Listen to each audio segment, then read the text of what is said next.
মাঝে মাঝে যখন একা কোথাও বসে থাকি তখন মায়ের কথাগুলো খুব মনে পড়ে।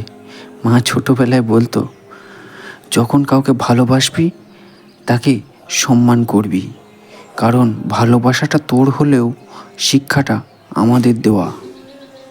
আমি আজও তোমার ছায়ায় থাকতে চাই মা। সব কিছু তার রাশিফল দিয়ে হয় না, কারণ এখনও কন্যা রাশির ছেলেরা কোনো মেয়ে পায় না, আর কুম্ভ রাশির ছেলেরা এখনও কুম্ভ মেলায় যেতে পারেনি।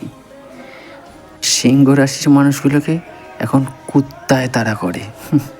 মা বলতো, পোশাকটা হয়তো ময়লা থাকবে কিন্তু মনটা সবসময় পরিষ্কার রাখবি। বলতো, জীবনে হয়তো টাকা অনেক রোজগার করবি কিন্তু কখনো কারো বিশ্বাস ভাঙিস না। টাকা হয়তো আবার আসবে যাবে, কিন্তু একবার বিশ্বাস যদি কারো ভেঙে ফেলিস, জীবনে সে বিশ্বাস কখনো ফিরে পাবি না।